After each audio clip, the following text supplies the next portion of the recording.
Good morning.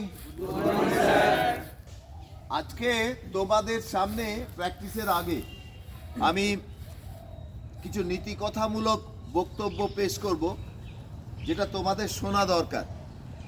এবং এই নীতিকথামূলক বক্তব্যটার যে জিস্ট, সেটা থেকে তোমরা পরবর্তীকালে কেমনভাবে চলবে তা বেরিয়ে আসবে।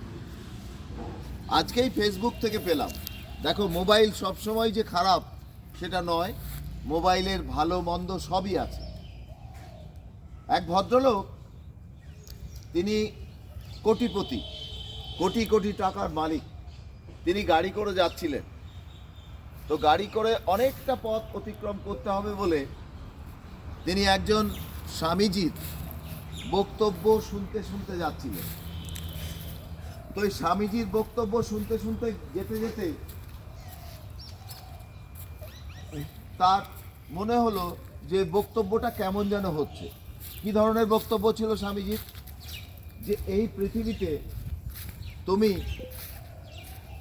এসেছো খালি হাতে, ফিরে যাবে খালি হাতে। ওই আলেকজান্ডার দ্য গ্রেট যেটা শিখিয়ে গেছিলেন, ওই সেই টাইপের কথায়। তুমি কিছু নিয়ে যেতে পারবে না, কিন্তু তুমি যদি চেষ্টা করো তাহলে অনেক কিছু সঙ্গে নিয়ে যেতে পারবে। টাকা পয়সা কোনো কিছুই তুমি সঙ্গে নিয়ে যেতে পারবে। কোটিপতি ভাবলেন এই ভদ্রলোক যিনি বলছেন এ খুব গরিব, লোকের পয়সা আছে, তাই তাদেরকে একটুখানি ঠুকে দেওয়ার জন্য এই ধরনের কথাবার্তাগুলো বলছেন। তিনি বললেন, না না না, এই বক্তব্য শুনতে পারবো না। আমি আমার জিনিসপত্র সমস্তটাই আমি স্বর্গে নিয়ে যাব। অফিসে গেলেন। পরের দিন অফিসে যাওয়ার পর সমস্ত স্টাফকে ডাকলেন, অনেক স্টাফ।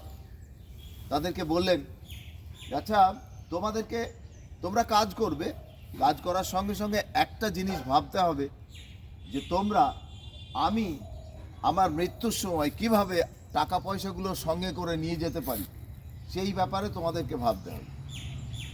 স্টাফেরা বাস্তববাদী ছিলেন, তাদের মধ্যে অনেকেই। তারা বললেন, মনে মনে বললেন যে ভদ্রলোক কি পাগল হয়ে গেছে, না টাকার অহংকার হয়েছে, টাকা কেউ সঙ্গে নিয়ে যেতে পারে? উনি বললেন, না, নিয়ে যেতে পারবো কিভাবে সেই চিন্তাটা বার করতে হবে তোমাদেরকে। স্টাফেরা যে যার কাজের জায়গায় ফিরে গেলেন।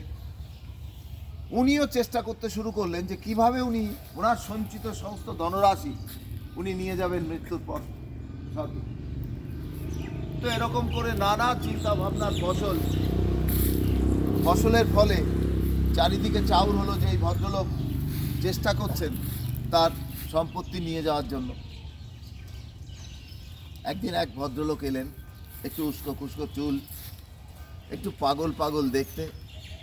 ভদ্রলোক রিসেপশনিস্টকে বললেন যে আমি এই ব্যাপারটা জানি, কিভাবে উনি নিয়ে যেতে পারবেন টাকা পয়সা।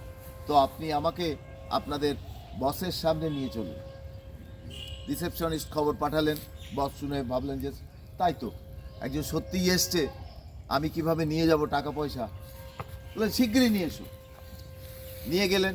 নিয়ে যাওয়ার পরে বললেন যে আপনি পৃথিবীর কোথায় কোথায় গেছেন? তো কোটিপতি বলছেন যে আমি পৃথিবীর সব জায়গায় গেছি।